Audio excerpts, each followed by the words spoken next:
ये काम करना है। अब काम तो करना है, लेकिन पहल कौन करे इस काम के लिए? काम तो करना है भाई, अपने को कोई आयोजन करना है, कोई शिविर लगाना है, कुछ करना है। अब उसके लिए कोई स्पॉन्सर भी चाहिए, कोई उसको आयोजन करने वाला भी चाहिए, हर तरह से पूरी उसकी योजना बनती है। अब पहल कौन करे? पहले कोई पहल कर दे तो फिर बाकी लोग भी उसमें सहयोग करने लग जाते हैं। ऐसे यहाँ पर पहल पहल करने वाले, अर्थात पहल माने पुरुषार्थ करने वाले को अतीन्द्रिय रस झरता है, और जो पहल नहीं करते, पुरुषार्थ नहीं करते, उसको ऐसा अतीन्द्रिय रस की प्राप्ति नहीं होती, जिसके पान करने से भव संसार का अभाव होता है। किसका पान करने से? ये शुद्धात्मा का पान करने से, आत्मा का रस वेदन करने से, आस्वादन करने से भव संसार का अभाव होता है और द्रव्य मुक्ति मिलती है। कौन सी मुक्ति मिलती है? द्रव्य मुक्ति मिलती है कि आहा, ऐसा आनंद की अब तक जो प्राप्त नहीं हुआ है, मुक्त अनुभव होता है और फिर बाद में स्वयं ही मुक्त हो जाते, द्रव्य मुक्ति मिलती है। अन्यथा सत स्वरूप की प्राप्ति मिथ्या है, असंभव है। यहाँ पर भी देखो, सतु प्राप्ति बहुरी मिश्या लशी उत्पन्न लब्धय, अर्थात सत स्वरूप का लक्ष्य करे तो नव शायिक लब्धि प्राप्त होगी।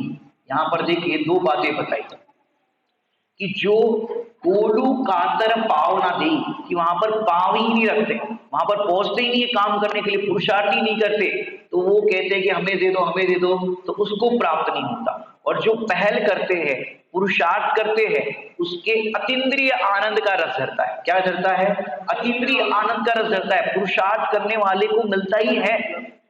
अब तक हमने अनादिकाल से, आप पूरा रिपोर्ट देखो, अब तक हमने पुरुषार्थ तो किए, क्या कह रहे हैं? पुरुषार्थ तो किए, बिना पुरुषार्थ के कोई नरक नहीं जा सकता, बिना पुरुषार्थ के कोई निगोद नहीं जा सकता। क्या नरक जाने के लिए भी पुरुषार्थ करना पड़ता है? निगोद जाने के लिए भी पुरुषार्थ करना पड़ता है? हाँ, बिना पुरुषार्थ के कोई नरक नहीं जा सकता। एक बात बताओ, नरक की तो बात अपन करते हैं, बिना पुरुषार्थ के कैंसर हो सकता है? कैंसर होने के लिए भी पुरुषार्थ चाहिए। किसी को कैंसर करना हो तो बोलना, पुरुषार्थ कैसा करना चाहिए बताते हैं। अब कैंसर होने के लिए आजकल की भाषा में कहे तो पहले तो जब सिगरेट बिकते थे, सिगरेट वगैरह तंबाकू, तो उसके ऊपर ऐसा लिखते थे कैंसर हो सकता है। पहले ऐसा था, कैंसर हो सकता है। फिर धीरे धीरे लिखने लगे कि कैंसर होता है, इसका सेवन करने पर कैंसर होता है। और अब तो इतना बड़ा मुंह, सड़ा हुआ मुंह वहां पर लगा देते हैं। फिर भी जिसको कैंसर होना है और ऐसे पुरुषार्थी जी, अरे कुछ नहीं होता, खूब सिगरेट पियो, खूब तंबाकू खाओ, ये करो। अब जो उस सुन करके भी, देख करके भी, पढ़ करके भी अनसुनी करते हैं, उनको कैंसर होगा कि नहीं होगा? अब उसके लिए कितना पुरुषार्थ चाहिए, कि कितनी सिगरेट पीनी पड़ेगी, कितने तंबाकू खाने पड़ेंगे, रात भर कई लोग तो मुंह में दबा के रखते हैं और सो जाते हैं। अब इतना इतना पुरुषार्थ करते तब जाके कैंसर होता है। अब कोई कहेगा भैया इतने सालों से ये खा रहे, इनको नहीं हो रहा है, और ये शुद्ध भोजन कर रहे हैं, इनको हो रहा है, इनको कैंसर हो गया, इनको ऐसा हो गया। कि भैया इसके लिए फिर आप ये विचार कर सकते हैं कि वर्तमान में तो ये ऐसा कोई कार्य नहीं कर रहे कि जिससे कैंसर हो, लेकिन पूर्व में उन्होंने ऐसे कर्म बंद किए हैं जिसका उदय यहां पर आया।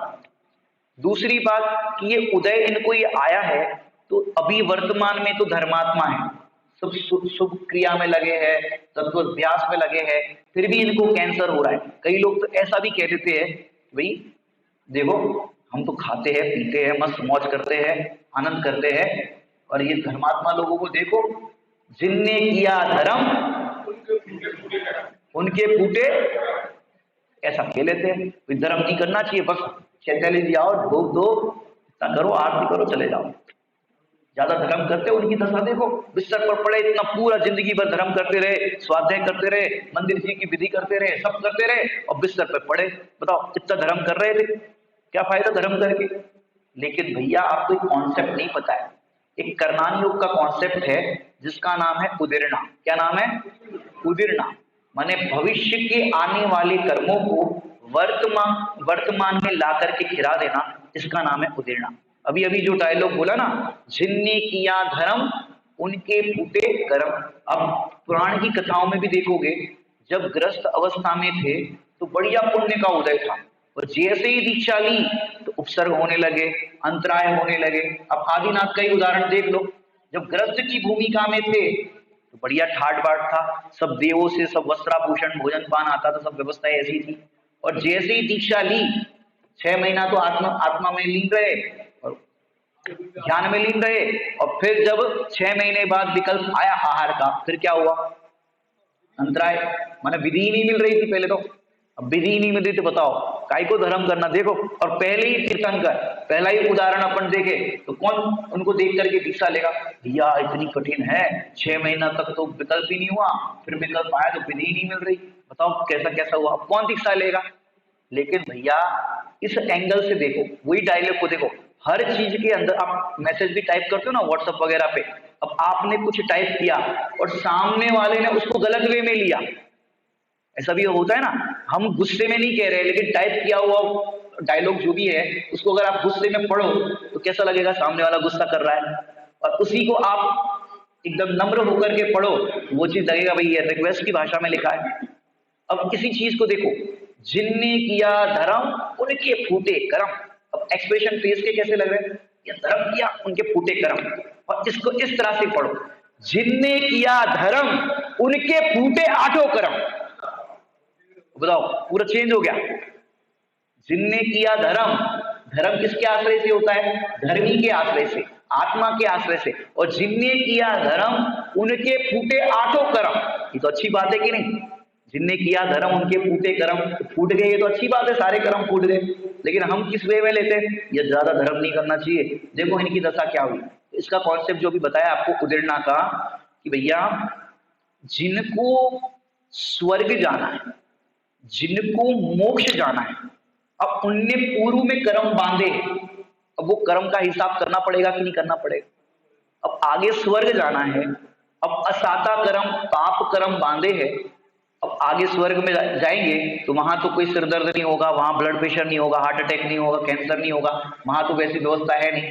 तो जो कर्म बांधे हैं पूर्व में वो यहीं पर खिल जाएंगे उनके, और आगे जाना है स्वर्ग। अगर मुक्ति भी होनी है, जो भी शेष कर्म है, जैसे पारसनाथ भगवान पर 7 दिन तक पत्थर पड़े, तो जितने भी शेष कर्म बाकी थे उनको 7 दिन में ही खिला करके मुक्ति की प्राप्ति कर ली, आगे कर्म आना नहीं है। तो ये कॉन्सेप्ट अगर आप समझो तो किसी धर्मात्मा को पाप का उदय देख करके, असाता का उदय देख करके आपको धर्म से घृणा नहीं होगी, धर्मात्माओं से घृणा नहीं होगी।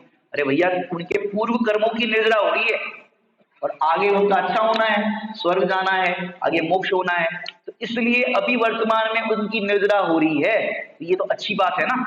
तो ये धर्मात्मा जीवों को अगर पाप का उदय दिखाई दे तो कभी ये मत सोचना कि भाई धर्म करने वालों की ये दशा हो, उनकी तो निर्जरा ही होती है। क्योंकि इस धर्म मार्ग में, मोक्ष मार्ग में क्या होता है? इस मार्ग में तो पाप तो होते ही नहीं है रे, पूर्व बंद भी सहज कीर्ते ही सही है। कि पुराने कर्मों की तो निर्जरा होती है, नए कर्म बंधते नहीं, मोक्ष मार्ग की व्यवस्था है। और निर्जरा तो ये हो गई। अब जो बड़े बड़े क्रिमिनल है, दाऊद इब्राहिम है, फिर ये सब जितने भी समझो है, ये लादेन वगैरह हुए, ये सब हुए ना, अब उनके इतने बड़े बड़े महल, सोने के घर में नल थे उसके, सद्दाम हुसैन वगैरह थे ना, वो सोने के नल थे, सब ऐसा ऐसा सब व्यवस्थाएं थी। अब बताओ इतना पाप करते हैं, मांस भक्षण करते हैं, सप्त व्यसन करते हैं, उनको खूब पैसा दिखाई देता है। अरब के व्यापारी देखो, जो शेख वगैरह होते हैं, उनके पास बहुत अपार धन है, सोना चांदी है, खूब ये है। अब बताओ वो तो कोई मंदिर जी जा नहीं रहे, वो तो कोई स्वाध्याय कर नहीं रहे, अब इतना पुण्य का उदय समझो, पुण्य का उदय लोक में कहते हैं ऐसा, पुण्य का उदय तो ऐसा किसको कहते हैं पता है आपको? आंखों का मिलना ही पुण्य का उदय, और आंखों से जिनेश्वर भगवान के दर्शन होना ये अति पुण्य का उदय। पढ़ते हो, अति पुण्य उदय मम आया प्रभु तुमरा दर्शन पाया, ये अति पुण्य का उदय। कान का मिलना ये पुण्य का उदय, और कानों से जिनवाणी श्रवण मिलना ये अति पुण्य का उदय। हाथों का मिलना ये पुण्य का उदय, हाथों से जिनवाणी स्पर्श करना, जिनवाणी को पढ़ना ये अति पुण्य का उदय। समझ रही बात? ऐसे पैरों का मिलना ये पुण्य का उदय, और पैर होटल की ओर जा रहे हैं, वो सब क्या है भैया? वो पाप का बंध है और आगे आएगा उसका उदय। और जो चैतन्य जी की ओर कदम बढ़ रहे हैं, तीर्थ यात्रा की ओर बढ़ रहे हैं, ये अति पुण्य का उदय। पुण्य का उदय भी क्या होता है ये भी समझो। अब अपने को बाहर के पापी व्यक्ति लगते हैं, अरे देखो सीधी उंगली से घी नहीं निकलता, उंगली टेढ़ी करते हैं तब निकलता है, ऐसे पैसे वाले नहीं बनते, थोड़ा नंबर 2 करना पड़ता है, ये करना पड़ता है, वो करना पड़ता है। बताओ धन्य कुमार ने क्या किया? नंबर 2 मिल रहा है कि नहीं मिल रहा है? भैया बाहर की व्यवस्थाएं पुण्य के उदय से प्राप्त होती है, हमारी चतुराई से या हमारे करने से इससे कुछ नहीं होता। चतुराई धरी की धरी रह जाती, बिना पुण्य के उदय तुम कितना ही पुरुषार्थ करो कुछ प्राप्त नहीं होगा। तो यहाँ पर कह रहे हैं कि बाहर के पापी जीवों को देख करके आदर्श मत बनाना, धर्मात्मा जीवों को देख करके उनसे घृणा मत करना, और पापी जीवों को आगे जाना है नरक में, जाना है त्रियंच में, तो पूर्व में उन्होंने जो पुण्य बांधा है वो पुण्य 10, 20, 25, 50 साल के अंदर ऐसे इंद्रिय सुख की सामग्री मिलकर के खर्च हो जाएगा, बचेगा क्या? पाप। अब वो पाप को भोगने के लिए कहाँ जाएंगे? फिर नरक में जाएंगे, त्रियंच में जाएंगे। तो कभी भी ऐसे पापी धर्मात्माओं को देख करके उनको आइडियल मत बनाना, वे इनको पैसे वाले ज्यादा सुखी है, पैसे वाले बहुत ये है, पैसे वाले ये है। लेकिन भैया अगर आपके पास इतने पैसे होते, इतनी सारी व्यवस्थाएं होती, इतना लग्जरियस लाइफ होती, तो आप यहाँ बैठे होते? अब खुद ही विचार करो। ये थोड़ी बहुत धर्म बुद्धि है, मत कसाय है, जो अपने को अंदर में परिणाम यहाँ लेकर के आते हैं। बाकी जिनके पास लग्जरियस लाइफ है, आराम से 10 बजे तक सोएंगे, फिर बेड टी होते, बेड टी, बिस्तर से उठे वैसे ही चाय लाओ, बेड टी, ऐसे सब उनकी व्यवस्थाएं चलती है। लेकिन भैया जैसे ही हम बिस्तर से उठते हैं, नमो हरियंताणम, नमो सिद्धाणम, पंच परमेश्वरी का स्मरण करते हैं, भगवंतों का स्मरण करते हैं, मुनिराजों का स्मरण करते हैं, हमारा दिन वहीं से प्रारंभ होता है। और रात्रि में जब सोते हैं तो विश्राम करते समय भी नमो हरियंताणम, नमो सिद्धाणम, ये हमारा है। बताओ अब धनवानों को काय का स्मरण?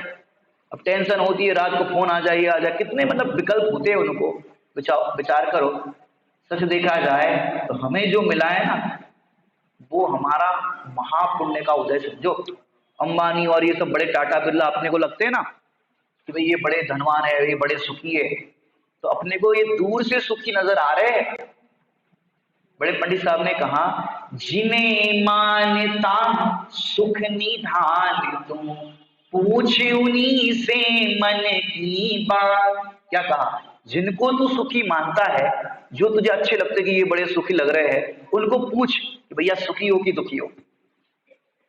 जरा पूछो उनको कि सुखी हो कि दुखी हो। अपने को दूर से लगता है, मैंने बच्चों को है ना दूसरे की मम्मी अच्छी लगती, किसी दूसरे के घर जाते हैं और बेटे कैसे हो, और एकदम प्यार से खाना खिलाएगी, नाश्ता कराएगी, तो दूसरे की मम्मी अच्छी लगती कि हमारी मम्मा बैठ कर पढ़ाई कर, ऐसा डांटती रहती है, जब तक देखो तब दूसरे की मम्मी अच्छी लगती।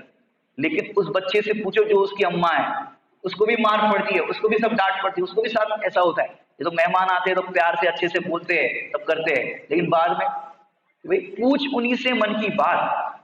मैंने अभी लॉकडाउन के अंदर जितने भी समझो हमारे मुंबई के अंदर समझो ट्रेन में धक्के खाते थे पहले, उनको ऐसा लगता था लॉकडाउन माने ये वर्क फ्रॉम होम वाले बहुत बढ़िया जॉब है। हम ट्रेन में धक्के खाते हैं, सवेरे से उठ के जाते हैं, इतनी भीड़ में इतना ये करते हैं, और ये वर्क फ्रॉम वाले बढ़िया एसी में बैठे हैं, लैपटॉप लगाया है और जॉब कर रहे हैं और हजारों लाखों की सैलरी मिल रही है, ये अच्छी जॉब है। हमको तो कितने धक्के खाने पड़ रहे हैं। और जब लॉकडाउन हुआ तब वर्क फ्रॉम वाले सोचने लगे, अगर हमारी जॉब ऐसी होती, ऑफिस जाना पड़ता, ट्रेन बंद है, कहीं से जाएंगे। अब वर्क फ्रॉम होम, उनको पूछो कितने 2-2 बजे तक रात तक प्रोजेक्ट बना रहे हैं, रात को इतना काम कर रहे हैं। लॉकडाउन लगा है, ऑफिस जाना नहीं, और तुम्हारा आने जाने का भी समय बचता है, लैपटॉप दिया है कंपनी ने, अब काम करो। अब वर्क फ्रॉम वाले को क्या लग रही है, वो जॉब होती तो अच्छा, और वो जॉब वाले को कैसा लग रहा है, ये जॉब होती तो अच्छा। ऐसे हम एक्सचेंज करते आए एक एक चीजों को, लेकिन भैया दोनों दुखी है। काम जो है ना, बाहर में काम करना पड़ता है, ये काम ये सब है, ये सब बोझा लगता है ज्ञानियों को। अब तक तुमने निष्काम प्रभु की आराधना नहीं की, तो ये सब सवेरे से उठ करके झाड़ू लगाना पड़ रहा है, ये सब सारे काम करने पड़ रहे हैं। अगर निष्काम प्रभु की आराधना करते तो ये जगत के सारे काम छोड़ करके निष्काम की आराधना में लग जाते। दिगंबर मुनिराज देखो क्या कर रहे हैं। अपने को क्या लगता है दिगंबर मुनिराज फ्री है, कोई काम नहीं है उनको, तो बस एक टाइम आहार लिया और फ्री हो गए। अरे वे बहुत बिजी है, क्या कह रहे, दिगंबर मुनिराज बहुत बिजी है, 1 मिनट की फुर्सत नहीं है। क्यों नहीं है? क्योंकि उनका तो हर एक समय जो है अपने शुद्धात्मा के लिए, शुद्धोपयोग के लिए है, और उसका भी निरंतर प्रयास करते हैं, निरंतर पुरुषार्थ करते हैं। और जो जिसका पुरुषार्थ नहीं करते हैं उसको अतीन्द्रिय आनंद का रस नहीं चढ़ता है। हमको अतीन्द्रिय आनंद का रस पान करना है तो हमें भी पुरुषार्थ करना पड़ेगा। अब पुरुषार्थ क्या होता है इसको आज अच्छे से समझ लीजिए आप। पुरुषार्थ के नाम पर हम क्या करते हैं कि भाई कुछ करना तो पड़ेगा, व्यवहार से तो कुछ करना पड़ेगा। अरे आत्मा निश्चय से तो पर द्रव्य का करता है ही नहीं, व्यवहार से कहलाता है, व्यवहार से भी करता नहीं है। कहने में आता है कि करता है, समझाने के लिए करता कहते हैं, लेकिन व्यवहार से भी करता नहीं है, क्योंकि आत्मा तो ज्ञाता ही है। क्या है? ज्ञाता है।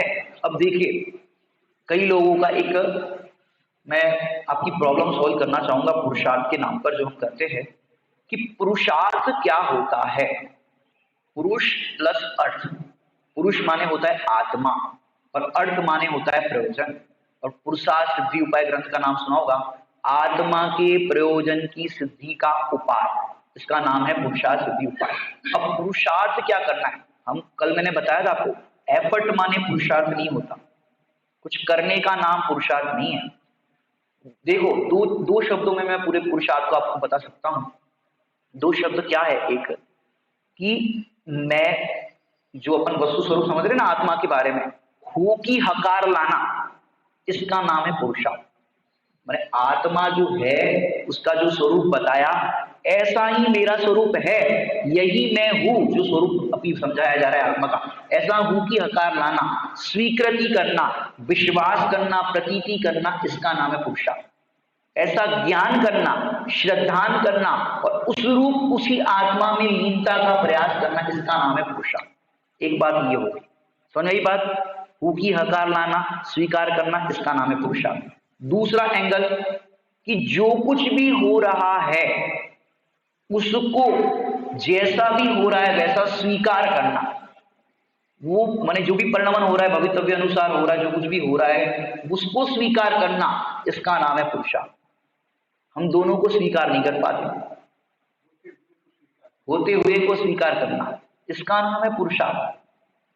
अपन दोनों को स्वीकार नहीं कर पा रहे, हाजरा हजू भगवान आत्मा विराजमान है, बस उसको स्वीकार करना है कि मात्र प्रतीति करना है, बाहर से कुछ लाना नहीं सुख के लिए, है, त्रिकाल है, ये आत्मा है, अनादि से दुखी अनुभव कर रहा था। अब भगवंत ने बताया, मुनिराजों ने बताया कि तेरे अंदर सुख नाम की शक्ति होने से दुख प्रवेश कर ही नहीं सकता, और तू तो सुख से बना हुआ है, सुख से भरा हुआ है, तू काय को टेंशन करता है। और ऐसा तेरा स्वरूप तुझे बताया, ऐसा स्वीकार करना, इसका नाम पुरुषार्थ। अब ये स्वीकार कर दिया, अब कर्म का उदय आएगा, आत्मा में ऐसा स्वीकार कर दिया, अब आत्मा के कर्म का उदय आएगा। अब नाना प्रकार के प्रसंग बनेंगे, उन प्रसंगों को ऐसा क्यों हुआ, ऐसे ज्ञानियों की डिक्शनरी में होता ही नहीं। मेरे साथ ऐसा क्यों हुआ, हम तो इतना धर्म कर रहे हैं, हमारे साथ ऐसा क्यों हुआ, ज्ञानियों की डिक्शनरी में होता ही नहीं है। जो हुआ उसको स्वीकार कर, विचार करो आप, एक भी प्रसंग में ज्ञानी अगर दुखी हो जाए, सुसाइड कर ले, आत्महत्या कर ले, ऐसा कोई प्रसंग सुना ना हमें, किसी ने किया है ऐसा? एक भी व्यक्ति ने नहीं किया। प्रतिकूलताओं से घबरा करके, बाहर के प्रसंगों से मतलब परेशान हो जाते कई लोग, इससे अच्छा तो मर जाए, टेंशन खत्म। या मरने से यहाँ टेंशन खत्म नहीं होगी, यहाँ तो चलो तुम मर जाओगे, क्योंकि अपने मनुष्य पर्याय के अंदर तो एक ऐसा है कि भाई सुसाइड करने का एक बाहर में एक प्रयोग होता है। नरक में क्या करोगे, नरक में तो इससे ज्यादा घोर दुख मिलेगा। अब नरक में कौन सा क्या करोगे कि वहां पर लोग मरना चाहते हैं लेकिन मरण नहीं होता, जब तक उसकी आयु जितनी भी है वो पूरी नहीं होती तब तक मरण नहीं होता। और यहां पर भी आप समझो, अगर आपकी आयु बाकी है, सुसाइड अटेम्प्ट करो, और जब तक आयु बाकी है तब तक मर नहीं सकते। ऊपर से छलांग लगाओ, बिल्डिंग से छलांग लगाओ, हड्डी पसली एक हो जाए, अब कौन कष्ट भोगेगा? हाँ हाँ, धन्य कुमार के ऊपर पत्थर भी पटके मारने के लिए, लेकिन आयु बाकी है तो कौन कौन उसको मार सके। इसलिए भैया मरना नहीं है, हालांकि आत्मा कभी मरता ही नहीं है, ये स्वीकार करो। हमको जो डर भी लगता ना, मर गए, अरे मर गए, अरे मर गए, जरा सा कुछ काम भी, दूध उबल जाता है तो अरे मर गए, दूध उबल गया, अरे मर गए, ये हो गया, जरा जरा सी बात पे मरने के लिए तैयार, मर गए मर गए मर गए।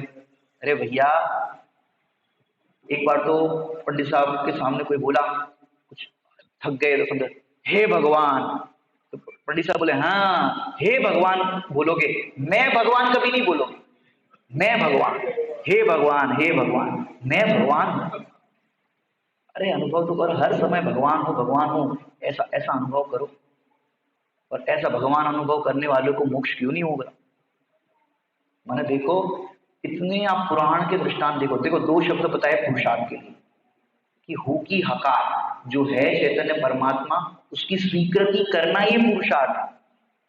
व्रत उपवास करना, दान देना, बाहर की सब ये क्रिया करना, दया दान पूजा व्रत आदि करना, इसका नाम पुरुषार्थ नहीं है। उसको भी पुरुषार्थ कहेंगे उसकी जगह पर, लेकिन वो पुरुषार्थ आत्मा की प्राप्ति का नहीं। हर कार्य होते हैं उसके अंदर, कार्य जो भी होता है उसमें 5 समवाय होते हैं। 5 समवाय का नाम सुना है ना आपने? तो कोई भी कार्य होता है तो 5 समवाय पूर्वक होता है, बिना उसके नहीं होता है। तो जो दान देने की क्रिया हुई तो उसमें भी 5 समवाय लगेंगे, और उसमें भी 2 प्रकार के एंगल से, जीव का समवाय अलग, और जो जड़ की क्रिया, दान देने की क्रिया हुई, देहादि क्रिया हुई, वो क्रिया के 5 समवाय अलग। समझ बात? जीव का उस समय स्वभाव, फिर उसका दान देने का जो भाव आया, और फिर ये सब काल लब्धि उस समय उतनी दान देने की, भवितव्य ऐसा था, निमित्त ऐसा कोई बन गया, किसी ने बोला कि भैया ऐसे ऐसे ये काम हो रहा है मंदिर में, उसके लिए आप कुछ दान देना चाहे तो दान दे सकते, तो कोई निमित्त बन गया, तो सब तरह से पूरा उसमें घटित होगा। उसमें अपना पुरुषार्थ क्या? दान दिया आपने, अपनी तिजोरी से मंदिर के गुल्लक में आपने दान दिया, तो अपना पुरुषार्थ क्या? बोलो अपना पुरुषार्थ क्या उस समय? तो बता सकता है? आपने अपनी जेब से पैसे मंदिर में डाले, इसमें अपना पुरुषार्थ क्या? भाई जीव के भाव के अंदर भी वो दान देने का जो परिणमन हुआ, मैंने मात्र जाना, और ये जानने का नाम है पुरुषार्थ, कि मैंने तो मात्र जाना, मैंने कुछ किया ही नहीं, मैंने दान दिया ही नहीं, दे सकता नहीं। जीव ने तो मात्र उस परिणमन को जाना, ये जानने देखने वाले की स्वीकृति का नाम है पुरुषार्थ। और लगता है हमने दान दिया, हमने दान दिया, हमने ये बनाया, पंडित जी ये बेदी हमने बनाई, पंडित जी हमने ये किया। अच्छा तुमने किया? अरे भैया तुम कर नहीं सकते, ये द्रव्यानियों की अपेक्षा से बात चलती, नहीं तो कोई कहेगा कुछ कर नहीं सकते, कुछ कर ही नहीं सकते, ऐसा नहीं समझना। जहां जहां जहां जो जो योग्य है वहां समझना, अपेक्षा समझना। भैया नए नए चक्र पढ़ा नहीं हो तो कभी पढ़ा देंगे आपको, लेकिन ये शैली समझना। तो ये पुरुषार्थ क्या है? एक तो ये बताया है कि मात्र प्रतीति जो है भगवान आत्मा, उसकी स्वीकृति करना ये पुरुषार्थ है, उसका ज्ञान करना, श्रद्धान करना, और उस रूप परिणमन करना, लीनता करना, इसका नाम है पुरुषार्थ। इतनी बात समझ में आई? अब भवितव्य अनुसार जो भी परिणमन हो रहा है उसका स्वीकृति करना, इसका नाम है पुरुषार्थ। इसके लिए मैंने एक कॉन्सेप्ट आपको कल परसों बताया था। कई लोग, थोड़ा स्थूल दृष्टांत से हम समझाने का प्रयास करते हैं, कि जैसे हॉरर सीरियल वगैरह होती है, हॉरर डरावनी, क्या बोलते हैं, भूत की सीरियल वगैरह होती, कुछ ऐसा होता है। तो बचपन में हम एक सीरियल देखते थे, आहट करके आती थी सीरियल, हॉरर सीरियल आती थी, मैंने ऐसा डरावना आता था, हम छोटे थे तो आंखें बंद कर देते थे, कुछ ऐसा डरावना सीन आए तो अपन आंखें बंद कर लेते। क्यों? ये देख नहीं सकते। जैसे आपके सामने यहाँ पर स्लॉटर हाउस की पिक्चर दिखाए, मार काट का दृश्य दिखाए, तो कई लोग ऐसे आंख बंद करके नहीं नहीं देख सकते, नहीं देख सकते। अब बताओ देख सकते हो कि नहीं देख सकते? कहना नहीं देख सकते। कोई आपको गाली दे तो सुन सकते हो कि नहीं सुन सकते? भैया सुन सकते हो? गाली, कोई गाली दे तो सुन लोगे? ये भैया तो सुनने के लिए तैयार है। यहाँ कितने लोग हैं गाली सुन नहीं सकते? अगर कोई गाली दे तो सुन नहीं सकते, आ जाएंगे लड़ने के लिए। भैया गाली सुन सकते हो? गाली कैसे दी तुमने, हमारे बाप पे कैसे गए, ऐसा किया क्या? बोला जरा जरा की बात पे लड़ जाते हैं, बराबर, गाली सुन नहीं सकते। अब मोदी जी ऐसा कायदा बनाए, कानून बनाए, कि आप यदि प्रसन्न होकर के गाली सुनो तो गाली देने वाला आपको 1 लाख रुपया देगा फाइन के तौर पर। गाली यदि आप प्रसन्नता से सुन लो तो गाली देने वाला 1 लाख रुपया देगा। अब सुन सकते हो भैया? अभी तो कह रहे थे हम सुन नहीं सकते। अब ये पुरुषार्थ कहां से आया आपको? गाली सुनने का। समझ मेरी बात? अब तो ऐसा होगा, किसी को आपको दी 5 गाली, बगल वाले को दी 10 गाली, तो आप क्या कहोगे गाली देने वाले को? भैया सबरी उधर ही दोगे, हमें भी तो दो। क्योंकि आपकी दृष्टि उस समय गाली पर नहीं है, वो एक गाली पर 1 लाख रुपया मिल रहा है ना, उस पर मतलब अब देखो, अब वो पुरुषार्थ कहां से आया गाली सुनने का? सुन नहीं सकते, कोई हमें कह दे तो हम सुन नहीं सकते, लेकिन ज्ञानियों को ऐसा पुरुषार्थ आया कि सामने वाला यदि हमें कुछ कह रहा है, समझो किसी ने कहा गधा, तो ये तो गधा जो कहा है, ठीक है, भूत नैगम्य से बात सही है, भूत नैगम्य समझते हो, भूतकाल में गधे की पर्याय अनंत बार हुई, इस अपेक्षा से कह रहा है सही है। और अभी यदि मैं इसकी गाली सुनकर के मैं अपने आप को कर्तापना मानूं, भोक्तापना मानूं कि मेरे को ये सुना रहा है, ये करना है, तो ऐसा बोझा मानूं, तो फिर ऐसा बोझा अगर लेकर के बैठूंगा तो आगे गधे की पर्याय होगी। अब देखो, उसमें देखो, सुनने में पॉजिटिव अगर आप देखोगे तो आपका भेद विज्ञान का पुरुषार्थ जगेगा। और उस समय किसने बोला तो बोला किसे, हम सुन नहीं सकते, हमने अपने बाप की नहीं सुनी तो इनकी कैसे सुने? ये लोग तो ऐसे बोलते हैं, हम इनकी नहीं सुन सकते, उनकी नहीं सुन सकते। तो भैया, जो बड़ों की नहीं सुनते, गुरुजनों की नहीं सुनते, सास की नहीं सुनते, वो फिर जगह जगह टोके जाते। जिन्होंने बड़ों की सुनी है और अपनी गलती सुधारी है, उनको फिर टोकने की जरूरत नहीं पड़ती, उनका जीवन सहज ही बन जाता है वैसा। इसलिए भैया, यदि कोई टोकता है, कहता है, तो उसे आप सोचो ना, विचार करो ना, पॉजिटिव वे से देखो। पॉजिटिव वे से अगर देखने लग जाओगे तो आपको वहां पर कभी भी दुख का स्थान नहीं रहेगा। जो भी अभी आपको बताया गाली नहीं सुन सकते, तो गाली को सुनने का पुरुषार्थ कहां से आया कि आपका एंगल बदल गया, आप 1 लाख पर दृष्टि है तो गाली अब सुनाई नहीं देगी। ऐसे मुनिराजों को कोई निंदा के वचन कहे, उपसर्ग आदि कहे, तो उस समय मुनिराजों को वो दिखाई नहीं देता। उस समय बस एक गायक भगवान आत्मा दिखता है, वही पुराने कर्मों की निर्दा हो रही है और यहाँ अनंत सुख मिलने वाला है, केवल ज्ञान की प्राप्ति होने वाली, मुक्ति की प्राप्ति। अब उनको केवल ज्ञान दिख रहा है, मोक्ष दिख रहा है, वो बाहर में निंदा आदि के प्रसंग, उपसर्ग आदि के प्रसंग दिखाई नहीं देते। अब ये पुरुषार्थ कहां से आया? ये पुरुषार्थ अंदर से आया। ये स्वीकृति, भवितव्य को जानने की, जो भी हो रहा है वो सही हो रहा है, ये जानने का पुरुषार्थ कहां से आया?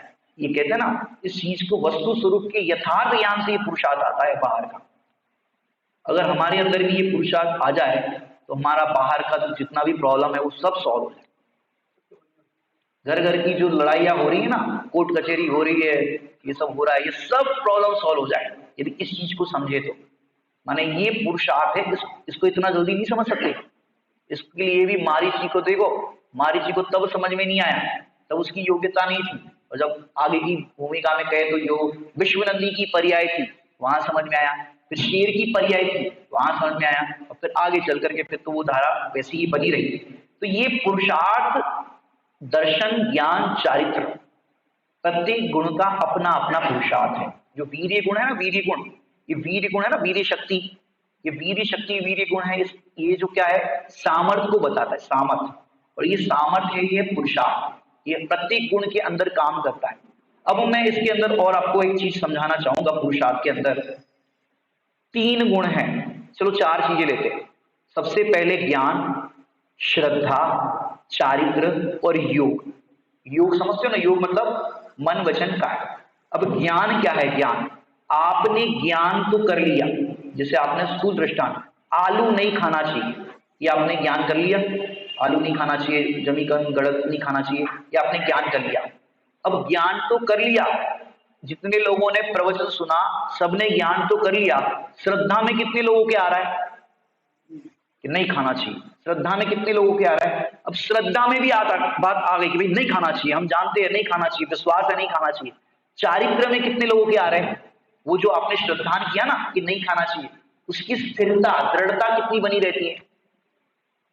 अब देखो, कई लोग ऐसा कटाक्ष करते हैं, इतना स्वाध्याय करते हो, इतना पढ़ते लिखते हो, फिर भी देखो गुस्सा करते हो, फिर भी देखो ऐसा करते हो, फिर भी देखो ऐसा खाते हो, फिर भी ऐसा करते हो। तो इतना तुम ज्ञान करते हो, इतना पढ़ लिया तुमने, भैया ज्ञान का काम अलग है, ज्ञान का पुरुषार्थ अलग, श्रद्धा का पुरुषार्थ अलग, और वो जो श्रद्धा हुई है उसकी स्थिरता का पुरुषार्थ अलग। समझ रही बात? ये स्वतंत्रता है। ये स्वतंत्रता समझ में आ जाए तो कोई भी आपको ऐसा नहीं दिखाई देगा। कैसा नहीं दिखाई देगा पता है? वे देखो, इतने धर्मात्मा आगे प्रवचन में बैठ जाते हैं, बाजार की कचौड़ी खा रहे, बाजार की ये चीज खा रहे, इतना आगे बैठ के प्रवचन सुन रहे और अभी जाएंगे बाजार की कचौड़ी खाएंगे। अब वो भी जान रहे बाजार की कचौड़ी नहीं खाना चाहिए, श्रद्धान भी है, समझो नहीं खाना चाहिए, लेकिन चारित्र में अस्थिरता होती है। और वहां पर जैसी दुकान से निकलते, अरे भैया रहा नहीं जा रहा है, खा लेना चाहिए, ये नहीं कह रहा हूं मैं, लेकिन ज्ञान, श्रद्धा, चारित्र, ये तीनों की अलग अलग गुणों का परिणमन है। हम क्या करते हैं, इतना ज्ञान है तो हमको काय को ऐसे भाव आते, इतना ज्ञान है तो हम काय को ऐसा करते। तो भैया हम ज्ञान के बल पर श्रद्धा बदलना चाहते। आत्मा का ज्ञान है कि नहीं सबको? आत्मा को प्राप्ति की विधि पता है कि नहीं सबको? ज्ञान तो है लेकिन वैसा श्रद्धा नहीं। अब अपन ज्ञान के बल पर श्रद्धा को बदलना चाहते, श्रद्धा के बल पर चारित्र में परिणमन कराना चाहते। तो कह रहे हैं एक गुण का परिणमन दूसरे गुण में नहीं करता। ज्ञान गुण का परिणमन ज्ञान गुण में होता है, ज्ञान के बल पर श्रद्धा का परिणमन नहीं होता। जैसे एक द्रव्य दूसरे द्रव्य का कुछ नहीं करता ना, वैसे एक गुण दूसरे गुण में कुछ नहीं करता। आपने ज्ञान अर्जित कर लिया, रात्रि भोजन नहीं करना चाहिए, ये नहीं करना चाहिए, वो नहीं करना चाहिए, सब कुछ ज्ञान आपने कर लिया, लेकिन जब तक वो श्रद्धा में बात स्वीकृति नहीं आएगी, श्रद्धा उस बात पर मोहर नहीं लगाएगी, तब तक वो ज्ञान ज्ञान रूप में रहेगा। और जब श्रद्धान हो जाएगा, विश्वास हो जाएगा, तो फिर भी जैसे तीर्थंकर कहो, ज्ञानी धर्मात्माओं को कहो, उनको पता है कि नहीं भोगों में सुख है कि नहीं? सब ज्ञानियों को पता है भोगों में सुख नहीं है। आनंद भोगों में नहीं, निश्चय परम श्रद्धान है। परम श्रद्धान है ज्ञानियों को। फिर भी शादी करने का भाव आता है कि नहीं आता? युद्ध करने का भाव आता है कि नहीं आता? जहां जहां जो जो गुणस्थान है वैसा परिणमन होता है कि नहीं होता? अब वे जान रहे हैं इसमें सुख नहीं है, छह खंड के अंदर सुख नहीं है, अखंड आत्मा में सुख है, फिर भी विजय यात्रा का भाव आता है कि नहीं आता? और सब तमाम भाव आते कि नहीं आते? कि ज्ञान भी है, श्रद्धान भी है, लेकिन वो अस्थिरता जिसे हम कहते हैं चारित्र मोह की अस्थिरता है, उस अस्थिरता के अंदर ऐसा भाव आता है और ऐसा परिणमन होता है। और उसकी भी निंदा करा भी करते। भाग्यवान कहे सारी दुनिया, पर वो समझे मन में, क्या समझे? सारा जगत भाग्यवान कहता है, लेकिन भरत चक्रवर्ती से पूछो वो कहेंगे अभागा भरत, अभागा है। ये सारे भाई दिव्य ध्वनि सुनने चले गए और हम यहाँ पर छह खंड की विजय यात्रा के लिए जा रहे हैं। तो श्रद्धान भी है, लेकिन वो अस्थिरता के राग में ऐसा परिणमन होता है। तो तीनों गुणों देखो, अब उनको टेंशन भी नहीं हो रही कि ऐसा क्यों हो रहा है। ठीक है भाई, सहज है, जितने टाइम तक विजय यात्रा के लिए जाना है वो जाना है, हम तो अपने अखंड का ध्यान करते रहेंगे, अखंड की दृष्टि रखेंगे। तो देखो, पुरुषार्थ अपने को ऐसा समझना है, ज्ञान, श्रद्धा, चारित्र और योग। अब ज्ञान के अंदर दो चीज होती, स्व का भी ज्ञान होता है और पर का भी ज्ञान होता है। क्या कहा? स्व का भी ज्ञान होता है और पर का भी ज्ञान होता है।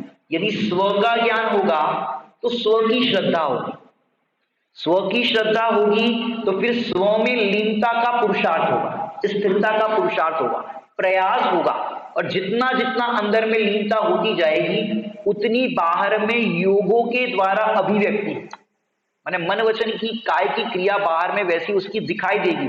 जितनी जितनी श्रद्धान होता जाएगा, उतनी उतनी बाहर में योगों के द्वारा उसकी दिखाई देगी। अपन कहते हैं भाई इतना तुम जानते हो, ये नहीं खाना चाहिए, वो नहीं खाना चाहिए, और तुम तो खा रहे हो, तुम तो ये कर रहे हो।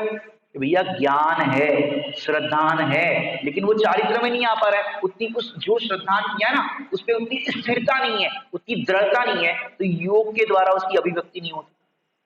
समझ बात? तो उतनी नहीं हो पाती। तो अपन क्या करते हैं, अभी फिर से एक बार दोहरा रहे हैं कि हम ये प्रॉब्लम हमारी ये है कि इतना पढ़ते हैं, इतना जानते हैं, फिर भी ऐसा कर रहे, फिर भी वे रात में खा रहे, फिर भी ऐसा कर रहे।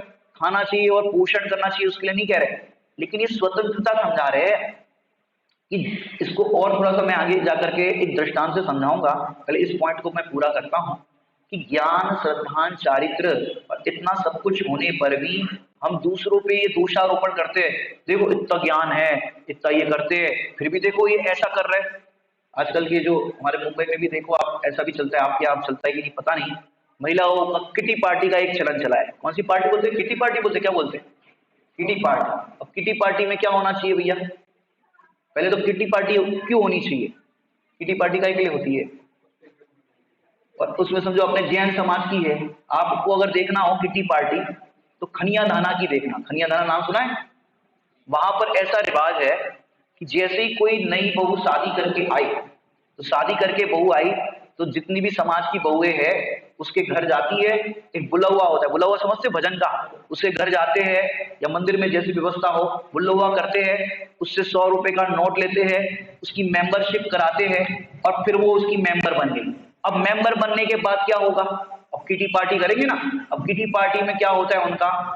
भजन भजन गाए जाते हैं। जब गेट टुगेदर होता है ना मिलने का, भजन गाते हैं, स्वाध्याय करते हैं। और उन महिलाओं के अंदर लगभग 100 से 150 महिलाओं ने 5 साल का शास्त्री का कोर्स कर दिया। ये है इनकी किटी पार्टी।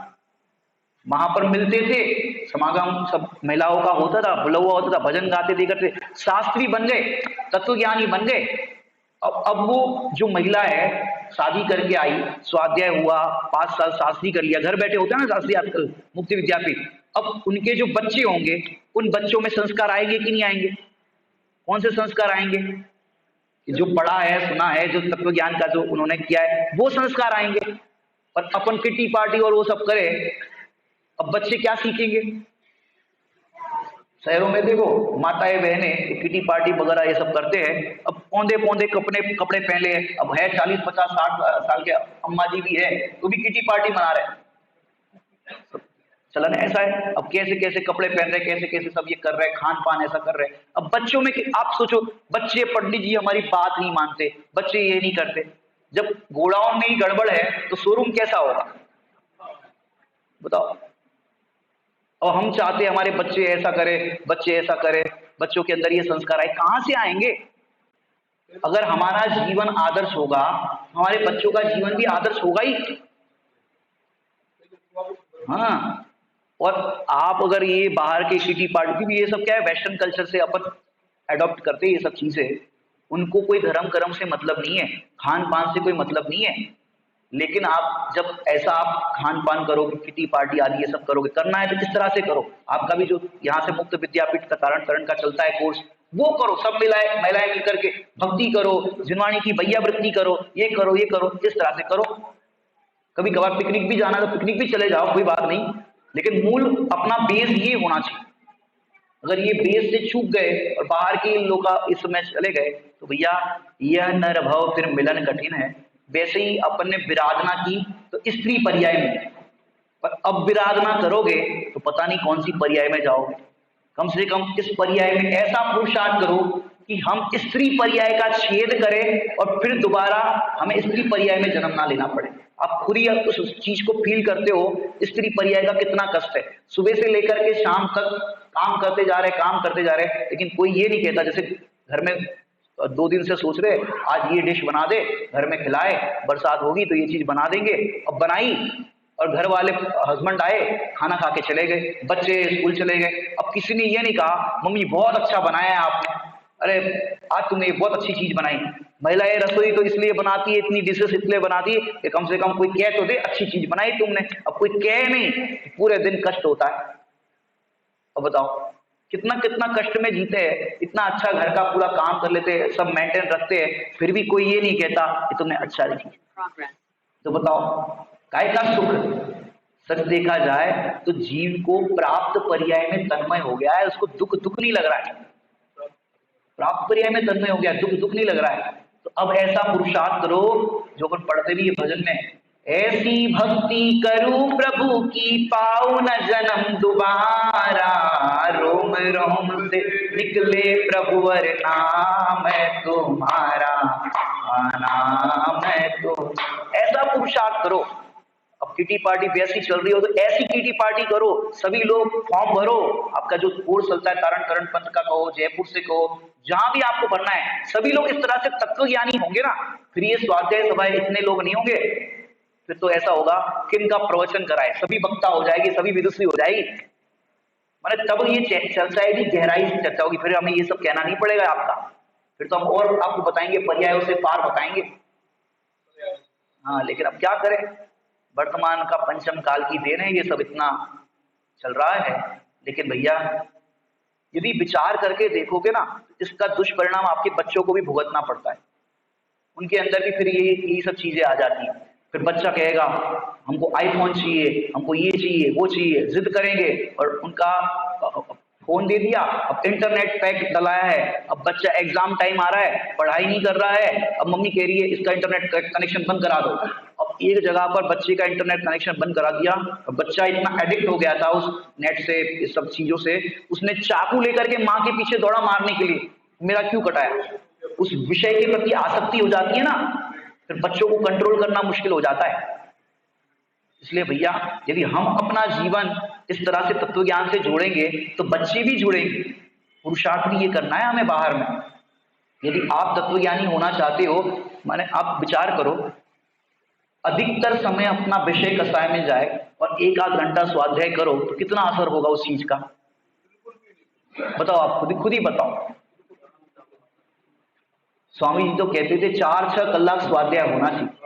1 कलाक 1 घंटा सुना, 1 घंटा सुनने के बाद उसका 1.5-2 घंटा चिंतन हो, 4-6 कलाक अगर दिन में लगा दिया अपन ने, तो पूरा दिन भर की जो दैनिक चर्या है, सुबह अपन ने स्वाध्याय किया, दोपहर में थोड़ा कर लिया, शाम को कर लिया, इस तरह से अगर अपना रूटीन बने तो फिर बताओ ना पाप होगा। अब जितने भूमिका जो है वो पाप परिणाम हुआ सब होता है, लेकिन आप निर्विकल्प रहोगे, टेंशन फ्री रहोगे, क्योंकि आपके चिंतन में ये सब चलता रहेगा। तो प्रसंग प्रसंग में जो बनता है ना, उसमें भेद विज्ञान अपने आप चलेगा। दुकान में नौकर भी समझो कुछ नुकसान कर दे, कुछ कर दे, उस समय भी अंदर में भेद विज्ञान चलेगा, और बाहर में भले ही आप उसको ध्यान से करो, ऐसे करो, वो भले ही आप बोल दोगे, लेकिन अंदर में ये रहेगा भैया ये वास्तव में नौकर भी ये नुकसान का करता नहीं है, नुकसान तो होने योग्य था, अंदर भी ये भेद विज्ञान चलेगा। क्योंकि आप तत्वों से जितने जितने जुड़े हुए होंगे ना, उतना उतना भेद विज्ञान उस प्रसंग में प्रबल होगा। तो ये पुरुषार्थ, अब इसको थोड़ा सा और आगे बढ़ाते हैं। ज्ञान कर लिया हमने, आत्मा के बारे में सब कुछ जान लिया, बराबर, लेकिन वो बात श्रद्धा में नहीं आ रही। श्रद्धा में आ जाए उसका नाम क्या है, सम्यक दर्शन। आत्मा का ज्ञान अपन ने किया, आत्मा का ज्ञान किस तरह से कह रहे हैं, शौक्षम ज्ञान की दृष्टि से। आत्मा का ज्ञान है वो सम्यक ज्ञान है, लेकिन आत्मा के ज्ञान को तत्व यही है, ऐसा ही है, अन्यथा नहीं है, ऐसा श्रद्धान करना, ये निशंकता है। अब वो सम्यक दर्शन अब हो क्यों नहीं रहा, इसका हम थोड़ा सा आपको बताते हैं। बहन श्री के वचनामृत में एक बोल आया कि जितना कारण देना चाहिए उतना कारण नहीं दिया, इसलिए सम्यक दर्शन नहीं हुआ। उन्होंने ये उत्तर दिया, जितना कारण देना चाहिए उतना कारण नहीं दिया। दृष्टांत से देखो, पूरे समाज का भोजन हो, 100 लीटर दूध अपन ने मंगवाया, दूध मीठा करने के लिए बेटा क्या करना पड़ेगा, शक्कर डालनी पड़ेगी। अब अपन ने 2 चम्मच शक्कर डाली तो 100 लीटर दूध मीठा होगा कि नहीं होगा, शक्कर तो डाली अपन ने, लेकिन जितनी शक्कर डालनी चाहिए उतनी नहीं डाली, इसलिए दूध मीठा नहीं हुआ। ऐसे अब तक जीव ने आत्मा की प्राप्ति के लिए पुरुषार्थ तो किया, अनादिकाल से जो सब संयोग बनते गए पुरुषार्थ तो किया, लेकिन जितना पुरुषार्थ करना चाहिए उतना पुरुषार्थ नहीं किया। कि पुरुषार्थ के एंगल से कह रहे, जितना करना चाहिए उतना नहीं किया, वहां पर भी उसकी कचास रह गई। क्योंकि अब तक ये जीव 4 लब्धि तक पहुंच गया। 4 लब्धि समझते हो ना, 5 लब्धि जो है, कर्ण लब्धि हो जाए तो सम्यक दर्शन की भूमिका हो जाती है। अब तक शौक्षम लब्धि, विशुद्धि लब्धि, देशना लब्धि और प्रायोग्य लब्धि, 4 लब्धि तक पहुंच गया। यहां तक कहते हैं कि अभव्य जीव भी 4 लब्धि तक पहुंच जाता है, लेकिन सम्यक दर्शन का जो पुरुषार्थ है वो अब तक नहीं हो पाया। अब उसके लिए क्या करें, उसके लिए तो कुछ करना पड़ेगा कि नहीं करना पड़ेगा। कि टोडरमल जी साहब ने इसका उत्तर दिया, तेरा कर्तव्य तो तत्व का अभ्यास करना, तत्व का निर्णय करना है, उसके बाद सम्यक दर्शन का होना नहीं होना ये भवितव्य के अधीन है। ऐसा टोडरमल जी साहब ने 9वें अधिकार में लिखा कि भवितव्य के अधीन है। दृष्टांत दिया, यदि किसी को पुत्र चाहिए, पुत्र, भाई बच्चे अच्छे लगते, मुझे बच्चे चाहिए, बच्चे चाहिए तो क्या करना पड़ेगा भैया, वहां पर दृष्टांत दिया, पुत्र का अर्थ ही बुद्धि पूर्वक विवाह आदि कार्य करे। अब विवाह होने के बाद पुत्र का होना, पुत्री का होना या नहीं होना किसके अधीन है, भवितव्य के अधीन। तेरा कर्तव्य तो विवाह आदि कार्य करना है, फिर जो होना है वो भवितव्य के आदि है। ऐसे तेरा कर्तव्य तो मैं आत्मा हूं, द्रव्य कर्म भाव कर्म नौ कर्म से रहित ऐसा मेरा स्वरूप है, ऐसा निर्णय करना है, स्वीकार करना है। अब ऐसा निर्णय करने में, स्वीकार करने में अब सम्यक दर्शन का होना नहीं होना ये भवितव्य के अधीन है। अब भवितव्य के अधीन इसलिए कह रहे हैं कि तेरा बुद्धिपूर्वक कर्तव्य तो तत्व का निर्णय करना है। निर्णय और अनुभव दो अलग चीज है। क्या कहा? निर्णय और अनुभव दो अलग चीज है। निर्णय माने डिसाइड किया कि मैं आत्मा हूं, द्रव्य कर्म भाव कर्म नौ कर्म से रहित हूं, पर्यायों से पार हूं, ऐसा निर्णय किया। और निर्णय के बाद निर्णय होता है वन टाइम, अनुभूति रहती है लाइफ टाइम। तो नहीं बात, निर्णय होता है वन टाइम और अनुभूति रहती है लाइफ टाइम। लाइफ टाइम मतलब ये इस पर्याय की मत गिनना। और अपेक्षा से देखे तो औपशमिक सम्यक दर्शन होता है वो छूटता भी है, और क्षायिक सम्यक दर्शन होता है वो बना रहता है, वो छूटता नहीं है। लेकिन अपन एक अनुभूति के लेवल से कह रहे कि एक बार अनुभव जीव करेगा तो उसकी अनुभूति लाइफ टाइम रहेगी, जब तक उसकी जो स्थिति है उस अनुसार से आप लेना। तो एक बार निर्णय करे तो अनुभव उसका हो जाता है। अब दो चीज अलग है। अब तेरा कर्तव्य तो तत्व का निर्णय करना है, और अनुभव का होना ये तो भवितव्य के अधीन है। अब उसमें भी औपशमिक सम्यक दर्शन होना, क्षायोपशमिक सम्यक दर्शन होना, क्षायिक होना, ये सब भी उसके अधीन है। अब अपन क्या करें कि तत्व का निर्णय करें, ये अपना पुरुषार्थ है। जैसा आत्मा का स्वरूप है, सातों तत्वों का स्वरूप है, जो छेड़ाला जी ने कहा जो का त्यों श्रद्धानो, कि जिसका जैसा स्वरूप है वैसा श्रद्धान करो। अब श्रद्धान कैसे करो कि सात तत्वों को मात्र जान लिया ऐसा नहीं, सात तत्वों के अंदर गे क्या है, हे क्या है और उपादेय क्या है, यह है ज्यों का त्यों श्रद्धान। और इसका ज्यों का त्यों श्रद्धान करना, इसका नाम है पुरुषार्थ।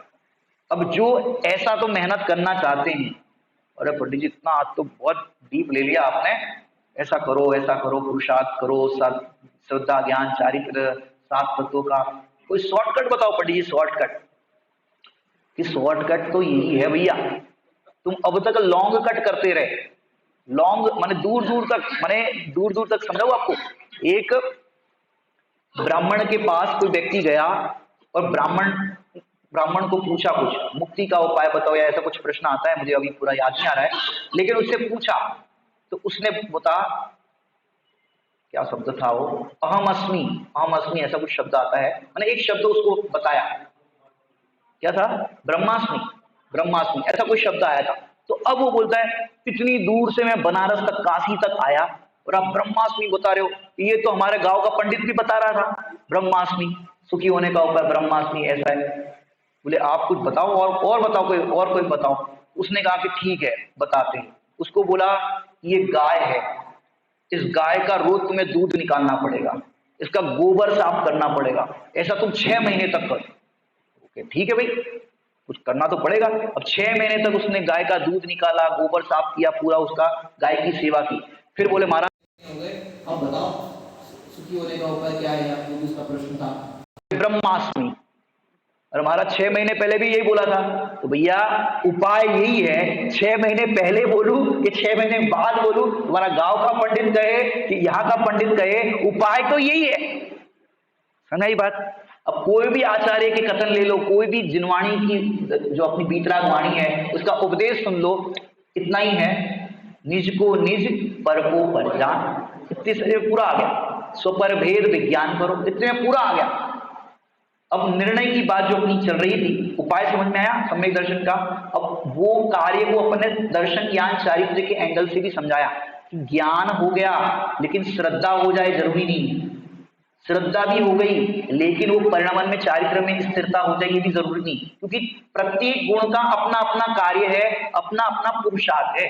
ज्ञान हो गया तो श्रद्धा, अभी तक जान तो रहे, श्रद्धा नहीं हो रहा है। तो भाई ये श्रद्धा का डिपार्टमेंट अलग है, ज्ञान का डिपार्टमेंट अलग है। अपन दोनों डिपार्टमेंट को एक करना चाहते हैं, इसलिए सोचते हैं कि इतना मंदिर आते, इतना ये करते हैं और फिर ऐसा कर रहे हैं। तो भैया दोनों के डिपार्टमेंट अलग है, प्रत्येक गुण के अलग अलग डिपार्टमेंट है। जब आपको ये अलग अलग डिपार्टमेंट समझ में आएंगे ना, तो कोई भी जीव आपको कि भाई ये खा रहे हैं, पी रहे हैं, ऐसा कर रहे हैं, किसी के प्रति द्वेष भाव नहीं होगा, किसी के प्रति राग भाव नहीं होगा, बीतराग का। माने स्वाध्याय करने वाले ज्यादा टेंशन में, क्या कह रहे हैं? जो स्वाध्याय नहीं कर रहे उनको तो कोई टेंशन ही नहीं है, खाओ पियो मौज करो। स्वाध्याय करने वालों को टेंशन हो जाती, काहे की टेंशन हो जाती? एक तो अपनी टेंशन सम्यक दर्शन कब होगा, और दूसरों की टेंशन देखो इतना इतना स्वाध्याय कर रहे, वैसा कर रहे, वैसा कर रहे, वैसा कर रहे। अब तुमने स्वाध्याय किया कि नहीं किया? यदि तुम परिणमन को स्वीकार करना स्वीकार कर लो कि भाई इसका संसार समुद्र का किनारा निकट नहीं है, दूर है, इसके लिए ऐसा परिणमन कर रहा है। मारीची को देख करके आदिनाथ को विकल्प हुआ होगा, मेरा पोता, मैं पहला तीर्थंकर, और ये देखो 363 मत चला रहा है और ऐसा ऐसा कर रहा है, बताओ विकल्प हुआ होगा? अरे भैया इसका 24वां बनना है, इस तरह से धक्के खाते खाते ही पहुंचेंगे, अभी थोड़ी ना होगा इसका। तो जो भी परिणमन हो रहा है उसको स्वीकार करना ये पुरुषार्थ है, अपना भी और दूसरे का भी। यदि ये आपको नहीं होगा ना बहुत टेंशन होगी। शांतिनाथ भगवान के 12 भव पूर्व उन माने राजा की अवस्था में थे शांतिनाथ भगवान के जीव, राजा रानी, उनके 2 पुत्र थे, नौकरानी की कन्या पर मोहित हो गए, दासी की कन्या पर मोहित हो गए। वो बोले हम तो इससे शादी करेंगे। वो बोले एक से एक राजा की कन्या के रिश्ते हैं, एक से एक है, तुम इससे शादी करने की कह रहे हो? बोले हम तो इससे ही करेंगे। अब राजा की अवस्था में इतना प्रतिष्ठा होगी राजा की, लोग क्या कहेंगे? तो उनको फिर रहा नहीं गया कि हम ये देख नहीं सकते, हीरा चाट करके या जहर खा करके आत्महत्या कर दी। सुबह बच्चे जागे, पता चला कि हमारे ऐसे उस नौकरानी की कन्या से विवाह करना चाहते थे, इस कारण से मेरे माता पिता ने आत्महत्या कर ली। दोनों को अंदर में हुआ, अरे कैसा भाव है, हम नौकरानी की कन्या के साथ शादी करना चाहते थे। दोनों भाई विरक्त हुए, दीक्षा धारण की, उसी भाव से मोक्ष। और जो पुत्रों की चिंता कर रहे थे वो शांतिनाथ भगवान के जीव 12 भाव लग गए। अब बताओ, हम दूसरों की चिंता में ये ऐसा कर रहे, ये ऐसा कर रहे, ये ऐसा कर रहे, वो तुम्हारे पहले कल्याण कर लेंगे, ऐसा भी हो सकता है।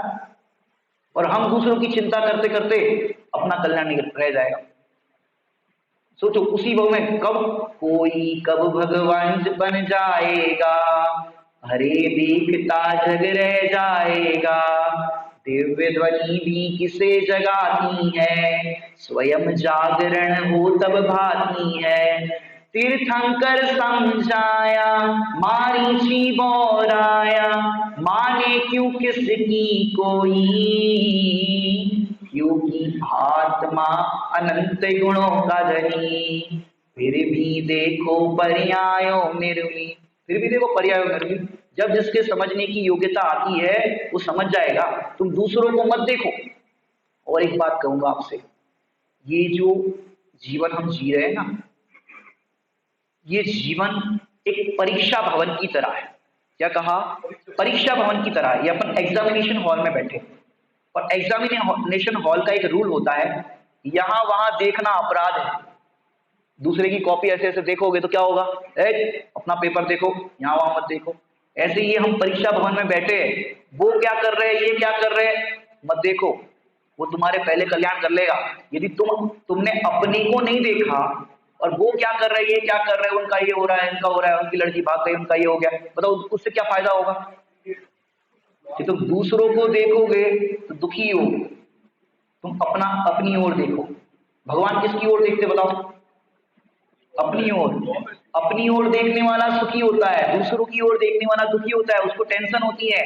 और अपनी ओर देखते हैं, देखा जब अपने अंतर में कुछ और नहीं भगवान हो में, पर्याय भले ही पामर हो अंदर से वैभववान। तो कॉन्सेप्ट समझ में आया? तो दूसरों की ओर मत देखो, अपनी ओर देखो। एक बात ये बताई, और आगे एक बात बताते हैं। भी हमने निर्णय कर लिया, मैं आत्मा हूं, जानने देखने वाला हूं, निर्णय तो कर लिया। निर्णय मैंने कहा निर्णय, पहले निर्णय होता है फिर अनुभव होता है। तो निर्णय कर लिया, तत्व निर्णय कर लिया, वस्तु का स्वरूप हे उपाधि क्या है ये निर्णय कर लिया। अब वो श्रद्धा मोहर लगाए जो अपने ज्ञान किया ना, निर्णय में ज्ञान के अंदर निर्णय होता है। अब ज्ञान के अंदर जो निर्णय किया वस्तु स्वरूप का, वो निर्णय के बाद श्रद्धा, ये जो ज्ञान ने जो कहा है या ज्ञान ने जो स्वीकार किया है, वैसा श्रद्धा उसमें अहम करे तो सम्यक दर्शन हो। अब सम्यक दर्शन क्यों नहीं हो रहा है, उसका अलग एक कॉन्सेप्ट आपको बताता हूं।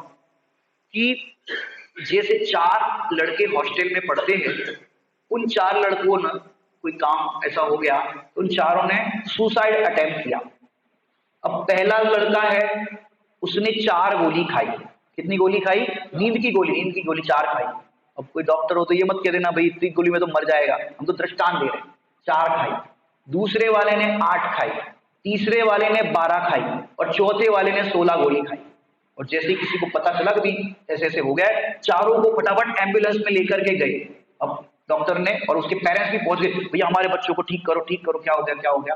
अब चारों की ट्रीटमेंट डॉक्टर ने शुरू की, चारों को इंजेक्शन लगा दिया, जो कुछ भी जो ट्रीटमेंट होती कर ली। अब पहले होश में कौन आएगा?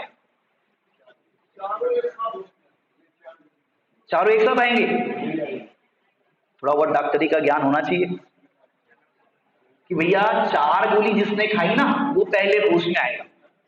अब 16 गोली खाने वाले का जो डोज, उसने जो इतना हैवी डोज लिया ना, उसको होश में आने में टाइम लगेगा। 4 गोली वाला जो है उसको पहले होश आएगा, और जो 16 वाला है, अरे मेरे बच्चे का ढंग से इलाज नहीं किया, ढंग से इलाज नहीं किया। भाई हमने अपनी तरफ से पूरा इलाज कर दिया है, अब आप पेशेंस से ज्ञाता दृष्टा बने रहो, कुछ करो मत। हम भी ज्ञाता दृष्टा, तुम भी ज्ञाता दृष्टा। अब उसने 4 गोली खाई, उसको पहले क्यों होश आया? उसने कम मात्रा में उसका सेवन किया था ना, तो उसको जल्दी होश आया। फिर 8 वाले को, फिर 12 वाले को, 16 वाले को। ऐसे हमने जितनी गोलियां खाई होगी ना, उतने बाद हमको होश आएगा। ये करणानी योग से आंसर है। जितनी आपने आत्मा की विराधना की होगी ना, उतनी देर बाद सम्यक दर्शन होगा। करणानी योग से समझ में आया कि नहीं आया? जितनी विराधना की होगी उतना टाइम लगेगा, जितनी जितनी आराधना करोगे उतना जल्दी नंबर आएगा। अब जितना विराधना की है आत्मा की, तो फिर कैसे जल्दी मिलेगा भैया? अब जो जीव कुंदकुन आचार्य देव का पूर्व भाव का, आपने स्टोरी सुनी है पूर्व भाव की? वो कुंदकुन आचार्य देव की, कि ग्वाले का जीव था। अब ग्वाले का वो जीव था, कुंदकुन आचार्य देव का जीव, भोला था, ज्यादा कुछ समझता नहीं था, गाय चराता था। वहां पर एक मुनिराज का उपदेश सुना कि मैं भगवान हूं और भगवान बन सकता हूं। ऐसा उपदेश सुना गाय चराते चराते, घर आकर के सो गए, लेट गए, रात को नींद ही नहीं आए। मैं भगवान हूं और भगवान बन सकता हूं, तो भैया भगवान बन गया तो मेरी गाय कौन चराएगा?